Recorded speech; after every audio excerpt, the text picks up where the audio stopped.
혹시 조용한 거인이라는 말 들어보셨나요? 오늘은요, 바로 이 미래 금융의 토대를 아주 조용히 하지만 단단하게 쌓아 올리고 있는 한 거인에 대해 깊이 파고들어 볼 건데요. 마치 하나의 거대한 퍼즐을 맞춰가는 과정 같을 겁니다. 오늘의 주제, 바로 퀀트입니다.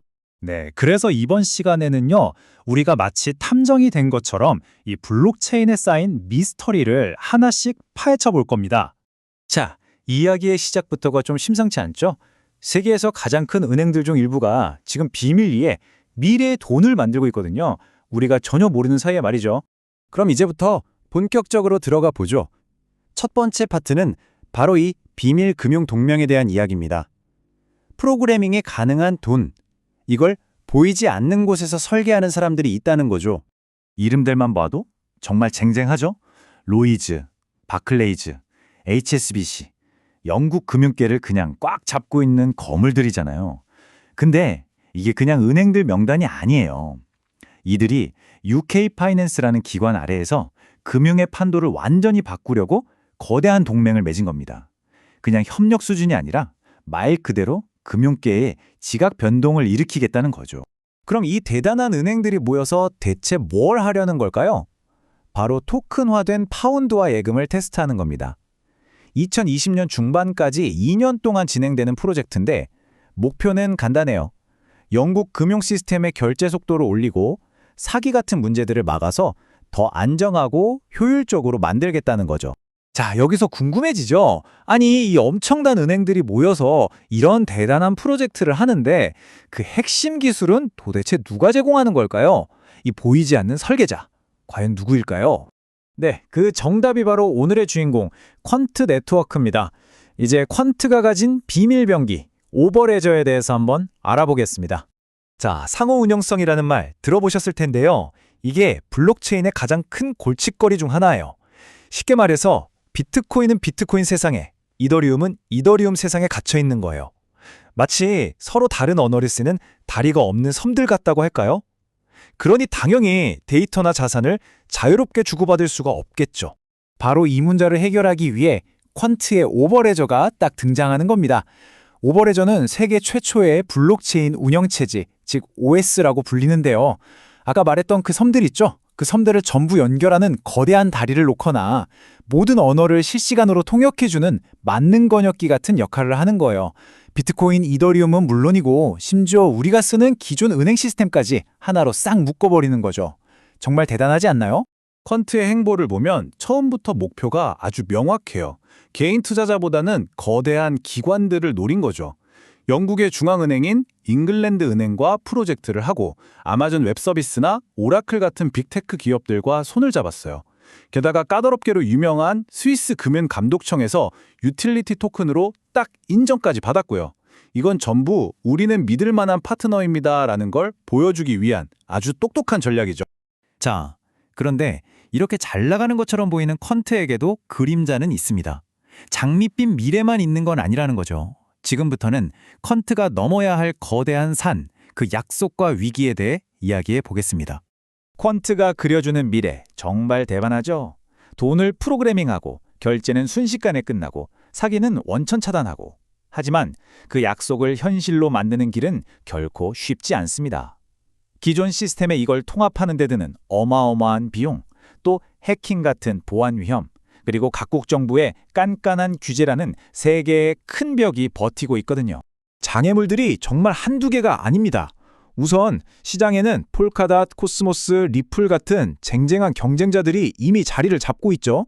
그리고 여러 블록체인을 연결하는 브릿지 기술은 해커들의 단골 공격 목표가 될 만큼 보안에 취약한 부분이고요.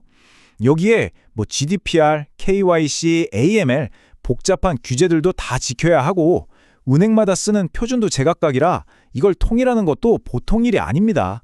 정말 숙제가 산더미 같죠? 그러니까 진짜 중요한 질문은 이거예요. 과연 퀀트가 이 모든 어려움을 뚫고 나갈 수 있을까요? 아니면 그냥 거대한 기계 속에서 아무도 기억 못하는 그냥 그런 톱니바퀴 중 하나로 남게 될까요? 자, 이제 이번 이야기의 가장 흥미로운 부분, 바로 클라이맥스입니다. 퀀트가 실제로 이뤄내고 있는 것들과 현재 시장에서의 가격, 이 둘 사이에 존재하는 아주 거대한 미스터리에 대해 파헤쳐볼 시간입니다. 현재 QNT 토큰의 가격 약 74.87달러입니다. 네, 지금 이 가격이 바로 현실이죠. 이 숫자를 잘 기억해 주세요. 근데 이 QNT 토큰이 그냥 투기용 코인이 아니에요. 퀀트의 오버레저 플랫폼을 사용하려면 반드시 필요한 일종의 입장권이자 사용료 같은 겁니다. 기업이나 개발자들이 이 플랫폼을 쓰려면 QNT를 사서 라이센스 비용을 내야 해요. 총 공급량은 약 1,460만 개로 딱 정해져 있는데 사용하려는 곳은 점점 늘어날 테니 경제학적으로 보면 가격이 오를 수밖에 없는 구조죠. 그런데 말이죠. 전문가들의 예측을 한번 보세요. 2026년에는 최대 505달러, 2030년이 넘어가면 무려 2,500달러 이상까지 보고 있습니다. 지금 가격이랑 비교하면 와, 이게 몇 배인가요? 상상도 안 될 정도의 엄청난 차이죠. 바로 이 괴리감, 이게 바로 이 이야기의 핵심 미스터리입니다. 아니, 퀀트가 정말 차세대 화폐의 기반을 닦고 있는 거라면 왜 가격은 이 모양일까요? 왜 이런 엄청난 괴리가 생기는 걸까요? 사실 이런 현상이 아주 드문 건 아니에요. 시장은 보통 눈앞에 반짝이는 것에 열광하잖아요. 그런데 퀀트처럼 거대한 인프라를 까는 프로젝트는 그 가치가 드러나기까지 시간이 꽤 오래 걸리거든요. 시장이 아직 그 가치를 다 알아보지 못하고 있는 걸 수도 있다는 거죠. 자, 그럼 마지막으로 우리 같은 투자자들은 이 갈림길에서 어떤 선택을 해야 할지 앞으로 펼쳐질 청사진을 보면서 그 전략을 한번 짜보겠습니다. 앞으로의 로드맵을 보면 중요한 이벤트들이 꽤 있습니다. 특히 2026년에 아주 집중되어 있는데요.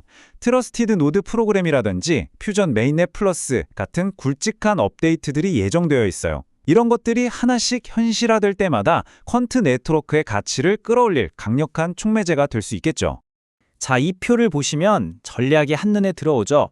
단기적으로는 현재 가격대인 70달러 선을 지켜주는지가 중요하고 이걸 뚫고 올라가면 89달러 저항선을 노려볼 수 있겠죠. 중기적으로는 아까 말씀드린 2020년 이벤트들을 기대하면서 70달러에서 80달러 사이에서 가격이 주춤할 때마다 조금씩 모아가는 전략도 괜찮아 보입니다.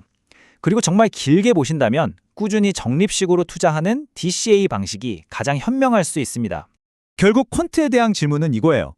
이 기술 쓸모가 있나? 이게 아닙니다. 이미 쓸모는 증명되고 있죠. 진짜 질문은 그래서 그 가치가 언제쯤 가격에 반영될 건데 하는 바로 시간에 대한 질문인 겁니다. 자, 그래서 마지막으로 여러분 스스로에게 한번 물어보셨으면 좋겠습니다. 이 거대하고 복잡한 디지털 금융 건축물이 완전히 그 모습을 드러낼 때까지 기다릴 수 있는 비전과 인내심이 나에게 있는가? 퀀트의 진짜 가치는 아마도 그 기다림의 끝에서 확인할 수 있을 겁니다.